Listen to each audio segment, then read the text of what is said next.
नमस्कार दोस्तों, मैं हूं आपका जनता भाई बिहार से।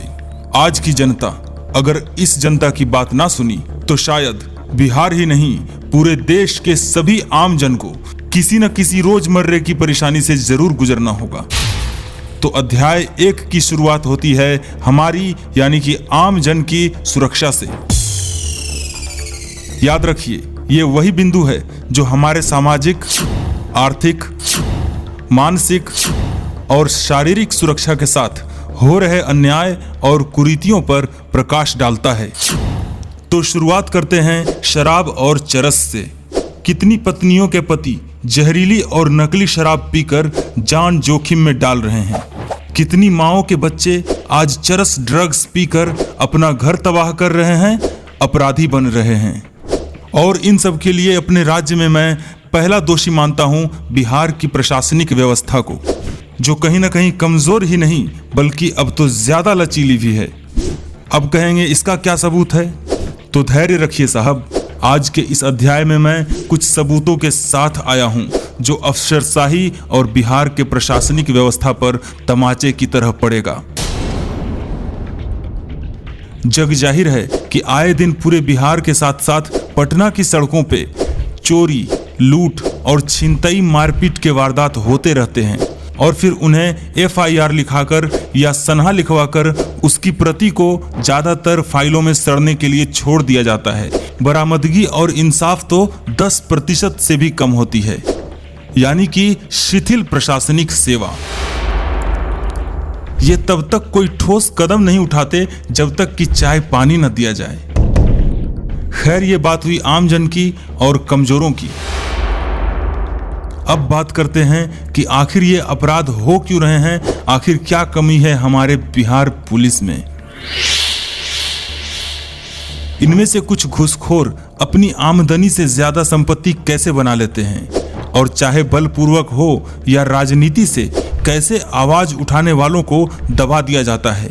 हमारे माननीय मुख्यमंत्री जी के पूर्ण शराबबंदी के बाद भी कैसे शराब बेचे जा रहे हैं और कैसे शराब और नशीले पदार्थों की वजह से आम जनता की सुरक्षा और साथ ही साथ बिहार पुलिस की गुंडागर्दी कैसे बढ़ी, इसकी पूरी रिपोर्ट इस अध्याय में आप सभी जनता को जानने को जरूर मिलेगा।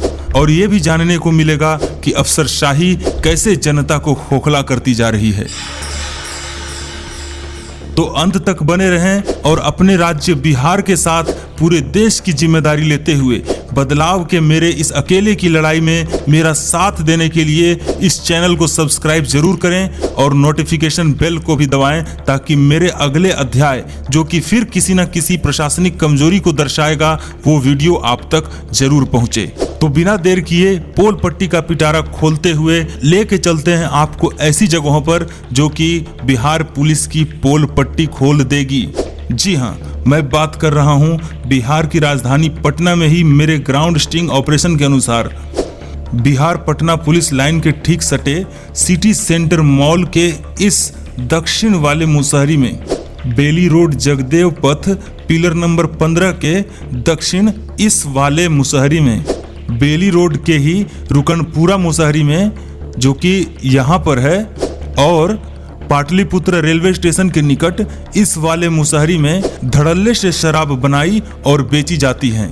विदेशी शराब, चरस और अन्य नशीले पदार्थ बेचे जाते हैं और इन सब विक्रेताओं से कुछ वर्दी धारकों के द्वारा पैसे ले लिए जाते हैं और फिर शुरू होता है एक्स्ट्रा कमाई के लिए मछली पकड़ने का खेल।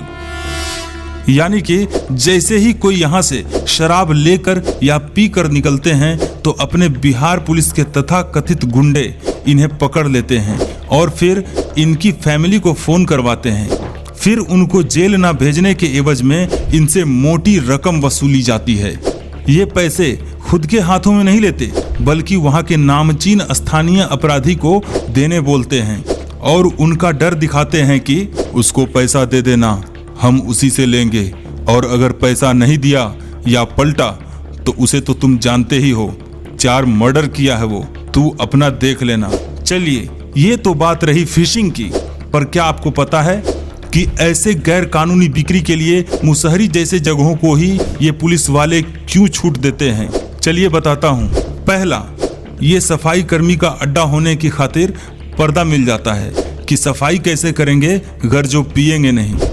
दूसरा, ये इतने गंदे रहते हैं कि कोई भी इनके मोहल्ले में नहीं जाना चाहता। और तीसरा, ये पुलिस वालों को भी पीट कर भगा देते हैं, जो कि एक पर्दा ही है। और ये शराब और नशे के धंधेबाज थाने तक को मैनेज करके रखते हैं, पता नहीं कैसे। या यूं कहें तो बिहार पुलिस के थानों में ये खेल आम है। पटना ही नहीं बल्कि राज्य के हर जिले में ये खेल धड़ल्ले से चल रहा है। आप में से कोई ना कोई बिहार के हर जिले का व्यक्ति इस खेल का शिकार जरूर हुआ होगा। वैसे तो कुछ लोग इस बात को हल्के में लेंगे और सोचेंगे कि इसमें हमारी सुरक्षा की बात कहाँ आती है, पर सच तो ये है कि ऐसी ही जगहों से शराब और अन्य नशा सामग्री खरीदकर और सेवन करके अपराधी अपराध को अंजाम दे रहे हैं, जिसका शिकार मासूम जनता हो रही है। कभी चोरी, कभी छिनतई, कभी लूट, कभी मारपीट और यहाँ तक कि कत्ल तक को अंजाम दिया जाता है। हमारे देश का कानून जिस प्रशासन के हाथों हमारी सुरक्षा सौंपती है, वही प्रशासनिक उद्दंडता हमारे सुरक्षा के लिए घातक भी बनता जा रहा है। क्या बिहार पुलिस सिर्फ 5 महीनों में 60 करोड़ का चालान काटने के लिए बनी है, या निर्दोष से पैसा ऐंठने के लिए, या किसी कमजोर जनता पे अपनी वर्दी का रौब दिखाने के लिए? अब आप खुद सोचिए, जो बिहार पुलिस अपने प्रशासनिक बल से हजारों बीपीएससी परीक्षार्थियों को तीतर बीतर कर सकती है, विधायकों को पीट सकती है, प्रदर्शनकारियों के भीड़ को दौड़ा दौड़ा कर पीट सकती है, आखिर क्या लालच है कि बिहार पुलिस ऐसे पॉश इलाकों में शराब और नशा बिक्री नहीं रोक पा रही? असल बात यह है कि अपराध और अपराधियों को बढ़ावा देते ये चंद भ्रष्ट वर्दी धारक आम जनता को अपना बकरा समझकर हमेशा हलाल करने की चाह में और गिद्ध की तरह नोचने की फिराक में रहते हैं। इन्हें सरकारी कुर्सी, वर्दी, हथियार, वाहन और कानूनी प्रक्रिया की चाबी अपनी तिजोरी भरने के लिए कैसे प्रेरित करती है और ये दोषी होने के बावजूद कैसे बच निकलते हैं, मैं जनता भाई इसका पोल खोलता रहूंगा। बने रहिए हमारे चैनल पर, तब तक के लिए जय हिंद, जय भारत।